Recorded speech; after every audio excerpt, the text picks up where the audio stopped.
Say how much I loved your film. So, congratulations on making such a stunning film.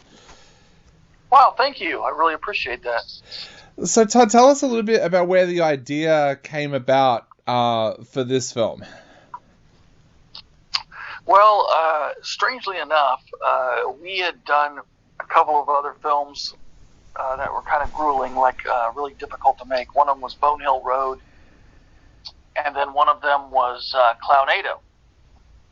And it was very difficult to make those movies, so we decided we wanted to do, it had been about a year, and we'd been working on some of the older film catalog, remastering some of that, and I was like, man, we got to make a movie again, and this idea hit me, because I have a radio show that's syndicated in 420 stations worldwide, including Australia and even the BBC.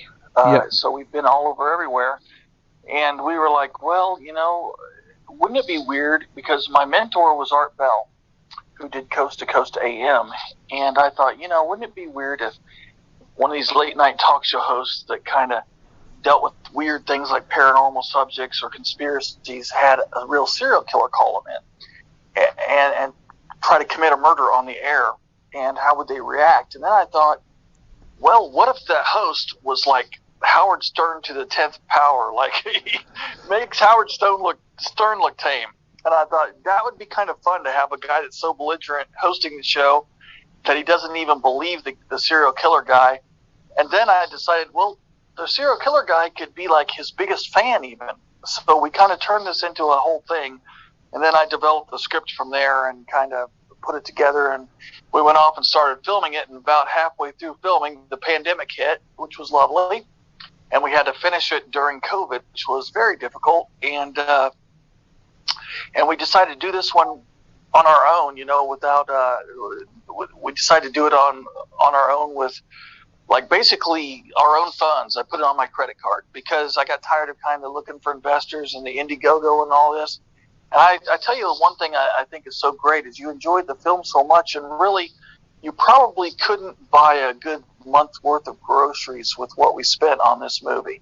Yeah. It's unbelievable because we own our own equipment and everything, so we didn't have to rent anything. So we just basically paid for, the effects and some of the location work and a few new lights that we had to get along the way, but it really kind of was self-sufficient the way we did it. Todd, was it based on anything that actually happened, or like similarly happened during your own radio career? Because I know for myself, during my college and university years, I actually hosted a show that used to go from midnight until 6 a.m. on a Friday and Saturday night, and we used to get some very, very interesting callers on that show. Was it based on anything that similarly has happened in your own career? No, that one, I hope not. I hope that wasn't based on anything, but no, as far as I know, it's pure fiction. But the funny thing is, we did base another film that we did called Whispers in the Gloom off of a time on Art Bell's show, when he had a caller that called in from Area 51 and claimed that they were being triangulated on, and there were people coming to get them. And Art and I knew each other, so we kind of started writing a script together, and it turned into Whispers in the Gloom. So that was kind of based on something that really happened on the radio. But this one was more of a straight kind of what-if scenario. Yeah. And then we kind of took it off the rails, as you know. You watched it, and we just kind of took it to the furthest. Like, a lot of times people are thinking they're never going to go, wow, they just went there. That's us. We're kind of mischievous that way. We're right when you think we're not going to go any further, we go further. So definitely. Now, it sounds like you had a really good handle on what you wanted Roland to be like as a character. How did Roland come to life as a character, especially through the script development? Well, it was interesting because originally we had another actor that was playing Roland, and when COVID hit, he developed some health issues, and he had to go. So we had to basically reshoot 2 weeks of film. And when that happened, originally Douglas Epps played the engineer, and we moved him on up to basically the position of the host. And Douglas kind of fit what I had in mind a little bit more than the original actor. The original actor was a fine actor, John O'Hara, but it just wasn't clicking with my own kind of image of the character. And so Douglas and I talked in depth about what I wanted before he took it. And I said, go watch every piece of film with Dennis Hopper that you can find. And the reason I did that was not because I want him to copy Dennis Hopper, because as you notice, he really doesn't, but because Dennis Hopper has an ability to be multifaceted without being overtly obvious about it. So, I wanted people to see that the reason he's such an a-hole is because he's actually very insecure. He's got a lot of fears and a lot of things that he's got problems with, and this is his facade. This keeps people away from him being this big of a jerk. And that was one of the things that was important to me was, this guy's really deep down in his heart, he's hurting. And he's in the middle of this divorce. He's always messing around on his wife because he's seeking to be accepted. He's seeking to be loved. He's got a lot of real hang-ups. And the situation was he's such a jerk because it's a smokescreen. It's a defense against people getting close to him. And there's a few times in the movie where we allow that crack to show through to the audience. But even when we don't allow it, I wanted it to be kind of under the surface. Just under the surface, you see a little bit of this insecurity and the fact that even though he pretends to be this big, strong, mean, tough persona, really underneath it all, there's a layer of insecurity. And I wanted all of that, to show through in Douglas's performance. And I think, Douglas was so nervous. I think he did a fantastic job in pulling this off. He had never done a lead role before. He'd been in other films, but never a lead. And he pulled it off, and I was just so proud of him for doing that, Definitely. He's amazing in the film. And the other great bit of casting as well is Jack McCord as the outsider. Tell us a little bit about how you discovered Jack and how you knew he was perfect for that role as well. Well, we were asked a long time ago, this was years ago, to do a kind of drama fantasy short film for a film competition. So we did it, and we needed someone to play the part of this character. It's kind of a takeoff on an American classic play called Our Town. And we thought, let's do a takeoff on that, and we're going to do some twists, and it's going to have some fantasy elements and some things, but we needed someone who could learn the part in 2 days, and Jack McCord could do it. We had another guy who just disappeared. So Jack, I'm telling you, these actors in the Midwest over here. And so Jack stepped in, learned the part in 2 days. He did a fantastic job. We've kind of been friends ever since, and I've had him play so many different characters, and he played a villain in one of the kind of cult underground favorites of ours called Dreaming Purple Neon. Yep. That people just seem to love. And so I thought, he did such a good job in that, and he was a scenery chewer. He was really going for he was kind of more of a over the top. And I kind of thought, let's bring him and let him play another villain and kind of make it a little bit of both, like a little over the top and a little understated, depending on the scene. And he brought so much to it, and we discussed it in depth, and we really worked hard together. And he and Douglas had this chemistry, and they worked well together. And we were able to kind of make him creepy and ridiculous at the same time. And one of the things I thought was great was we came up with this idea as I was writing the script. Let's have this guy do these diatribes. And Jack was always going to be the killer. He was always cast at. I wrote it for him, and because I knew what he could do. And I said, these diatribes will be funny. A lot of people have asked me, man, is that your political statement? I'm like, heck no, I would be some kind of crazy man. It's not like I'm making these statements myself, but it's the fact that I wanted him to not only rant, but also to change his story. Yep. Like he rants about this subject, and then later on he rants against the same thing because he's completely crazy. Yep. So that was one of the things I really, really wanted was I wanted him to be able to take this character, and some ways it's like the victims are like, please kill me so I don't have to hear this anymore, for God's sakes. So that was kind of the idea we came up with. Yeah. Now, the torture scenes and the killing scenes in this film are so creative. And I remember once I interviewed Lee Winnell, and he said sometimes he disturbs himself when he's writing scenes like that with what he comes up with. How do you find writing those scenes, and how are you so creative with what we see on the screen?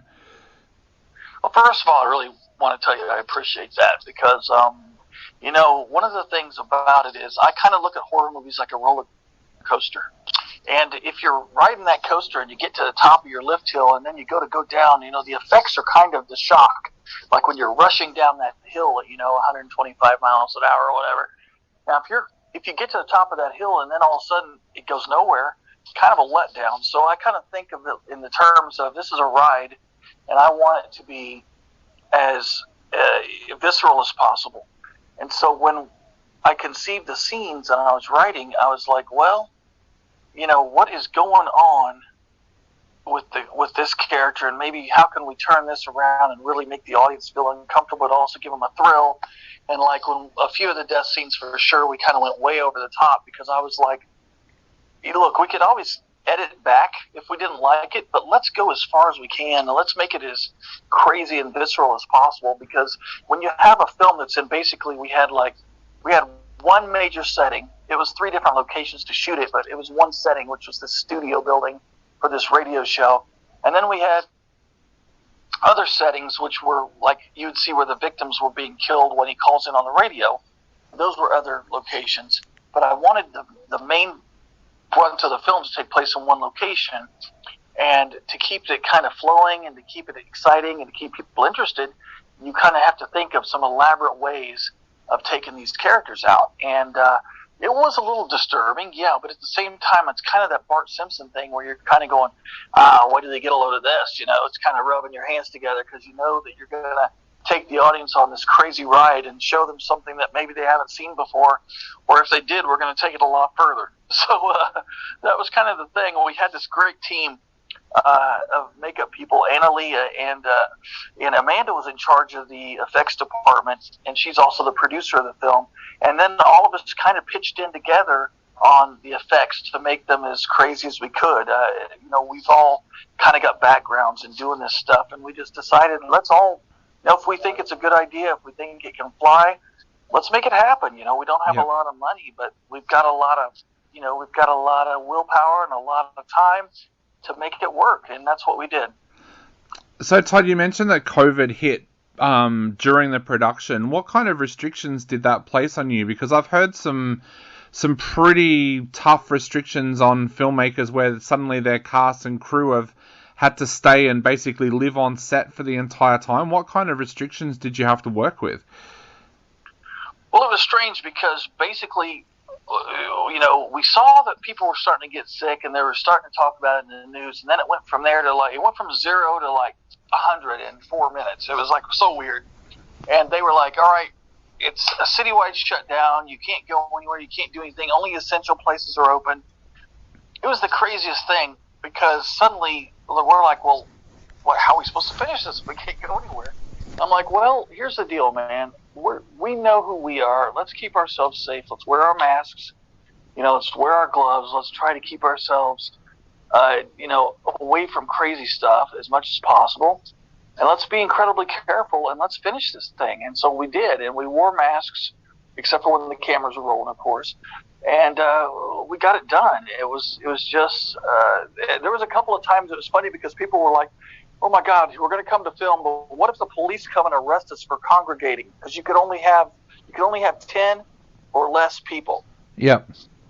And we were like, well, let's just make sure, because we'll just have to cut some of our crew down, and those guys get to stay home. We'll alternate crews. We'll have these guys do it, and then next time we'll have these guys do it.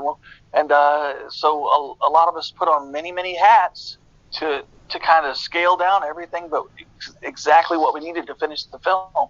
Yeah. And we got it done, It's amazing how many filmmakers were able to be so creative during that time. I mean, here in Melbourne, we did 300 days of lockdown over 2 years, and they said when the first lockdown happened, there was all these drones up in the air, and at first officials couldn't work out what they were. And then they soon worked out that it was filmmakers who thought this is the perfect opportunity to kind of get shots of a post-apocalyptic Melbourne, where there's no public transport, there's nobody out on the streets. And yeah, it's just amazing that a lot of filmmakers decided, hey, this is an opportunity to do something here. Yeah, that's a great idea, actually. Yeah, I mean, that's something, they used to do. Before people pretty much were up and on the highway 24 hours a day, in the old days, filmmakers get up at the crack of dawn and go film scenes Yeah. Of cities that didn't have cars. But but nowadays, when does that ever happen? Exactly. So that was that's a great opportunity to go in without CGI and taking cars out and everything. You could really just make it what you wanted it to be. Yeah. So that's pretty cool. So Todd, I guess to finish up the interview, what would you like to say to people out there who are about to sit down and watch Final Caller? Well, here's the bottom line. This has been my whole goal since the day I started, and that is I want to entertain people. You know, when I was a young kid and we had domestic problems in our home, like my mom and dad were getting a divorce, or we moved a lot. We moved all the time, so you just start to make friends, and then you move again, and you're the new kid. It's very difficult. A lot of problems with that, and there were days when I just was really bummed out. But I would go to the movie theater, and we didn't have VCRs so much at that point. That came later. And so I would go to the movie theater, sit back, watch a movie like Slithus or The Boy Who Cried Werewolf or Phantasm or any of these old, great movies and all of the 80s Italian horror films by Lucio Fulci and all these greats, Lamberto Bava, Argento. These guys were my heroes, and these guys really enabled me to get through a day. I mean, you lose yourself in this fantasy world for 90 minutes or 2 hours that they've created for you, and you don't think about all the crap in your life that just stinks. And my ultimate goal was, man, maybe one day I'll be lucky enough, I'll be gifted enough by somebody to do that, honored that I could do that for someone else, for some kid out there, for some guy out there, girl, who's like, man, I've had such a crummy day. Let me put on this movie for 90 minutes and just go away. And that's kind of what this is about for me. It's like we want to tell a good story. When I first started, it was all about the splatter and about getting more blood and shocking people. But really, it's all about, as you grow and you become a better filmmaker and a better artist, you want to tell a story. And I really want to tell a story that entertains people. I want people to have a good time. And that's the end result. And that's ultimately all I ever wanted. I didn't want to be famous. I didn't want to be some special respected director and all this. I just wanted to do something that entertained people and told a good story. And I really believe on no money virtually, we told an amazing story with Final Caller. So when you sit down to watch it, I want you to know that I have never taken a salary in 30 plus years of making movies. And my team didn't take a salary. We did this because we love it, because we love the idea, because we love the characters, because we love the idea of telling a story for you guys to enjoy. That's why we did it. And, at the end of the day, at this level of filmmaking, that's why you got to do it. If you have any other delusions of why you're doing it, you better get out now. Yep. Because you're not going to be rich and you're not going to get famous. This is about telling a story on a low budget, trying to entertain some people, because there's so much product out there. Some of it just doesn't cut it. Some of it does. We hope we're one of the ones that cut it. We hope you enjoy yourself. Don't expect this to be like a Marvel production, because we didn't have that kind of money. But I promise you, you're never going to find a movie with more heart and soul and passion that went into it than what we did with this, and with all of our films. So that's my message to anyone that's watching.